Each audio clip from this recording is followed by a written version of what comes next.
हमीरपुर नाम का एक शांत और सुंदर गांव, जहां अधिकतर लोग खेती या वनों से लकड़ी लाकर अपना जीवन यापन करते थे। गांव के किनारे पर एक मिट्टी का छोटा सा घर था, जिसमें लकड़हारा विनोद अपनी पत्नी सोनाली और अपने एक बेटे के साथ रहता था। विनोद मेहनती तो था, पर उसकी किस्मत जैसे रूठी हुई थी। वो जब भी जंगल में लकड़ी काटने जाता, उसे मनशा ही लकड़ी नहीं मिलती। एक दिन सुबह विनोद अपनी पुरानी और जंग खाई कुल्हाड़ी कंधे पर लटकाए खाली पेट ही जंगल की ओर निकल पड़ा। रास्ते में वो सोचते हुए चल रहा था।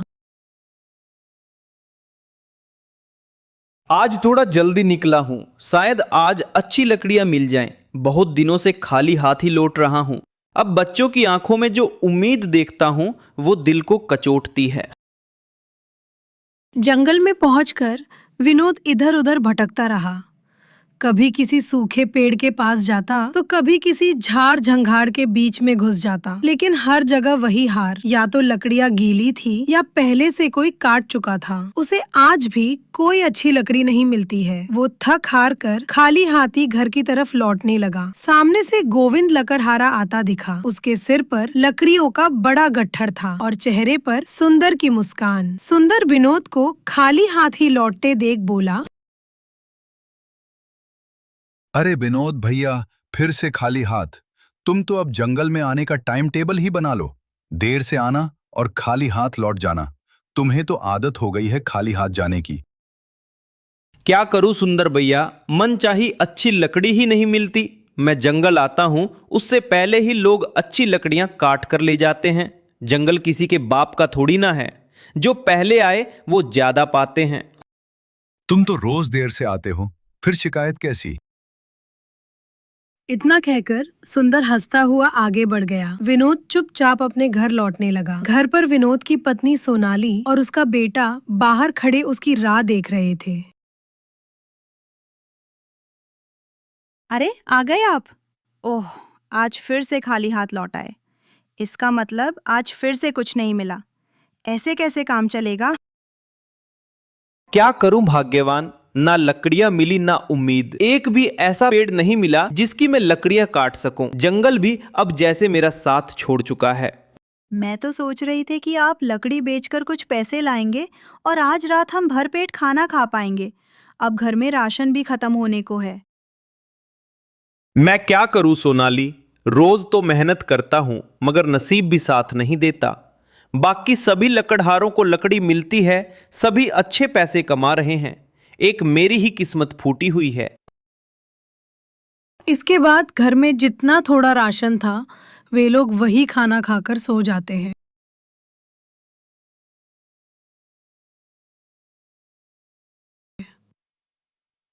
अगले दिन सोनाली पहले से भी ज्यादा जल्दी उठता है। कुल्हाड़ी लेकर अंधेरे में ही जंगल की ओर चल पड़ता है। आज कोई मुझसे पहले नहीं पहुंचेगा। आज मैं बहुत सारी लकड़ियां काट कर ले आऊंगा। आज तो लकड़ियों की कमी नहीं होगी। पर जंगल में पहुंचकर देखा तो वही हाल। लकड़ियां पहले से काट ली गई थी। विनोद ये देख के दुखी हो जाता है। ये क्या, मैं तो सूरज उगने से पहले आ गया और फिर भी सारे पेड़ कटे हुए हैं। तभी उसके सामने से सरजू लकड़हारा आता दिखा, जो लकड़ियों से भरी बैलगाड़ी खींचता हुआ आ रहा था। उसे देखकर विनोद उससे बोला, क्या सरजू भाई, इतनी सुबह सुबह ये सब कैसे कर लिया? इतनी सारी लकड़ियां कैसे काट ली इतनी जल्दी? अरे भाई, मैं तो रात में ही आ जाता हूँ। जब सब सो रहे होते हैं तब मैं लकड़ी काटता हूँ। सुबह तो पूरा जंगल भर जाता है लकड़हारों से, इसीलिए मैं रात में ही आकर लकड़ियां काट कर ले जाता हूँ। लगता है ये काम मेरे बस का नहीं है। मैं इतना जल्दी आया, सोचा आज तो अच्छी लकड़ियां मिलेगी, पर यहाँ तो मुझसे ही पहले रात में ही लकड़ियां काट ली गई हैं। अब क्या करूं मैं, समझ नहीं आता। माफ करना भाई, तुम्हें लकड़ी देने का मन तो है, पर इस बार मेरे घर में भी बहुत जरूरत है लकड़ियों की, इसलिए माफ करना, मैं लकड़ियां नहीं दे सकता। इतना कहकर सरजू लकड़हारा अपनी बैलगाड़ी लेकर चला गया और विनोद रोज की तरह घूम फिरकर मायूस होकर घर लौट आया। ऐसे ही दिन बीतते गए। विनोद को लकड़ियां नहीं मिली। घर में राशन खत्म हो गया था। बच्चे भूखे पेट सोने लगे।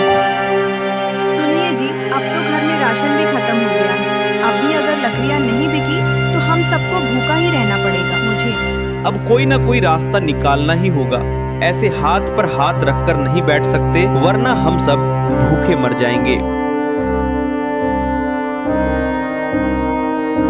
हमेशा की तरह विनोद आज भी एक उम्मीद लिए जंगल की ओर जा रहा था कि रास्ते में उसने देखा एक व्यक्ति जमीन पर बैठा करा रहा है। पास जाकर देखा तो वह एक कीमती कपड़ों में सजा हुआ व्यक्ति था।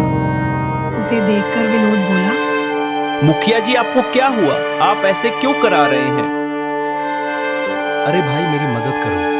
मैं शिकार पर निकला था, लेकिन पता नहीं कैसे अचानक से इस फंदे में फंस गया हूँ। पैर से खून भी बह रहा है। आप चिंता मत कीजिए मुखिया जी, मैं अभी आपको निकालता हूँ। विनोद ने सावधानी से फंदा खोला, मुखिया का पैर बाहर निकाला और उसने अपने हाथों से पट्टी बांधी। तुम्हारा बहुत बहुत धन्यवाद। तुमने मेरी जान बचाई है। तुम कौन हो और इस जंगल में क्या कर रहे हो? मेरा नाम विनोद है मुखिया जी।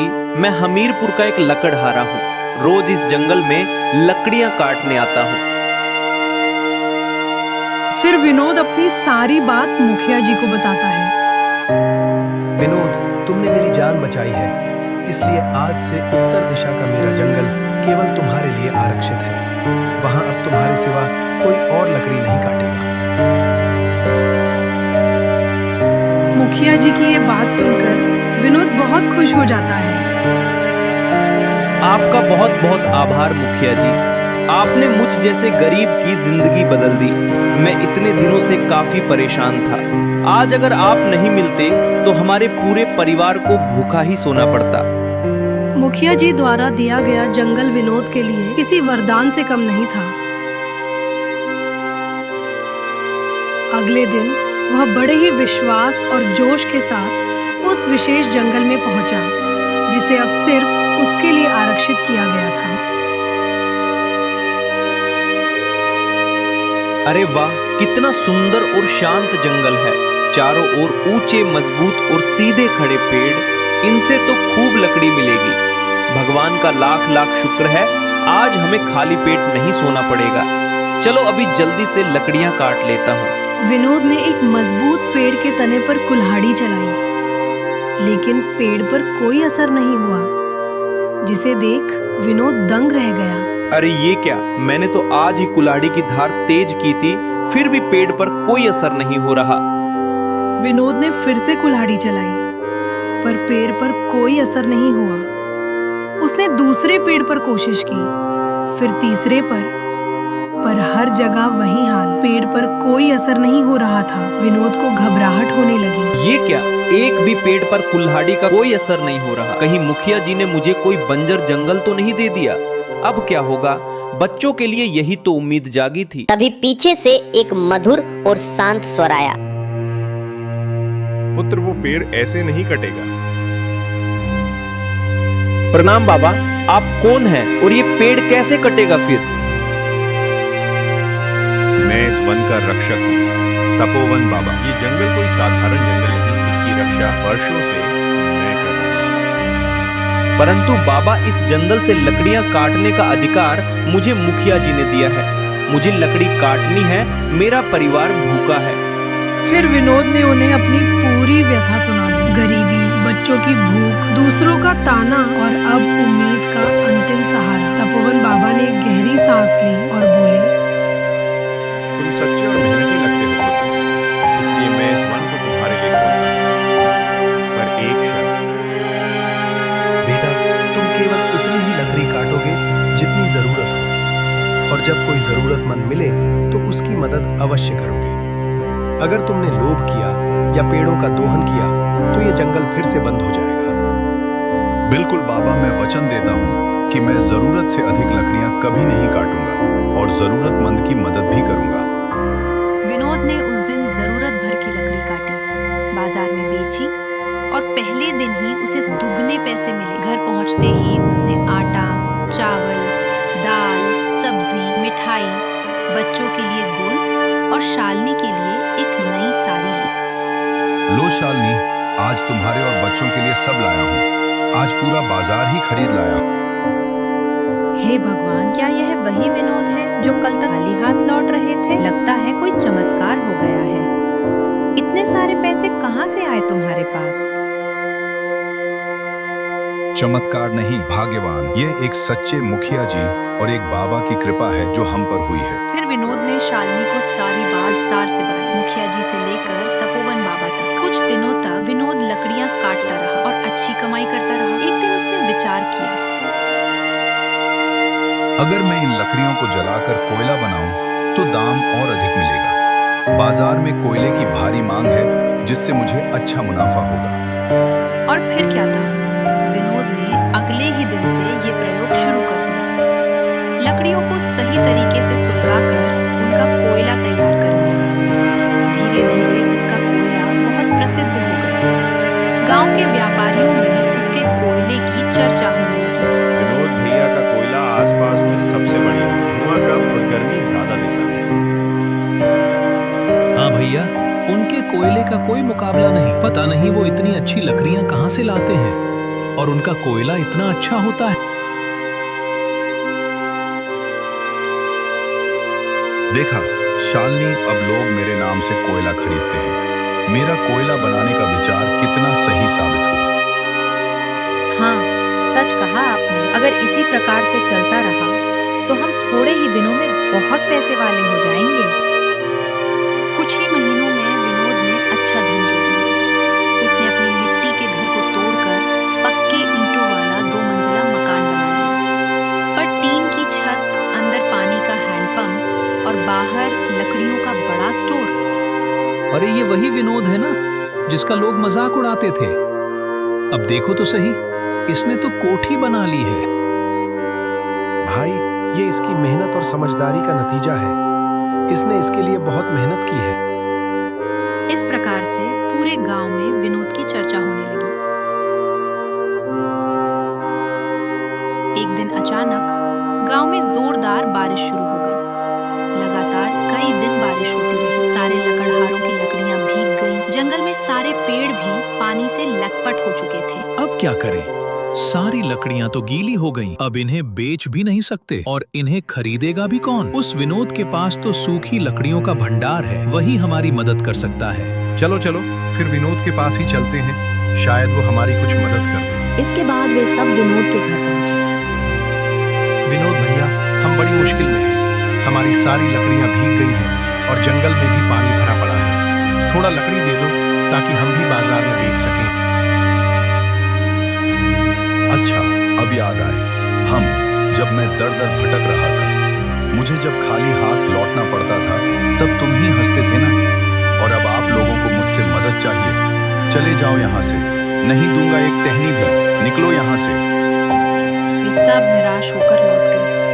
तभी उसकी पत्नी शालिनी बोली, सुनिए जी, जब सबने आपका मजाक उड़ाया तब हमें दुख हुआ, लेकिन अगर हम भी वैसा ही करें तो क्या फर्क रह जाएगा हम में और उनमें? फर्क इतना ही है कि अब मैं कमजोर नहीं हूँ और मदद उसी की जाती है जो अपनों को समझे। उन्होंने मेरी भी बुरे समय में मदद नहीं की।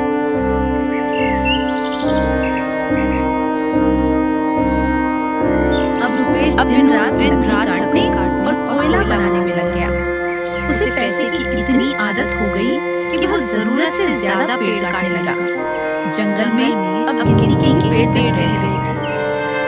अब जो भी बचा है सब काट लेता हूँ। बाद में जो होगा देखा जाएगा।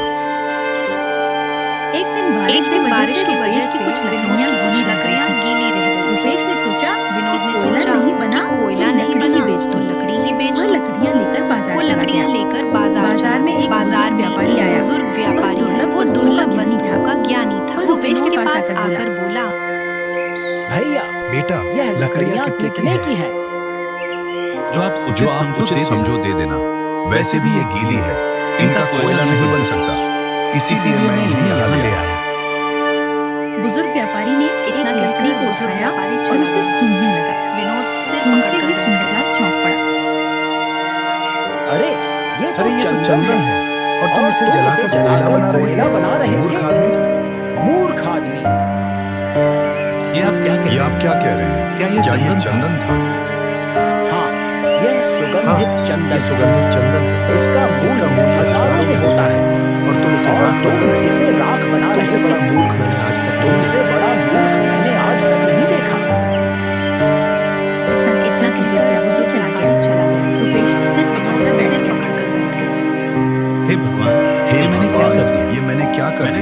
किस्मत मैंने खुद तो जला अपनी दी। किस्मत खुद जला दी।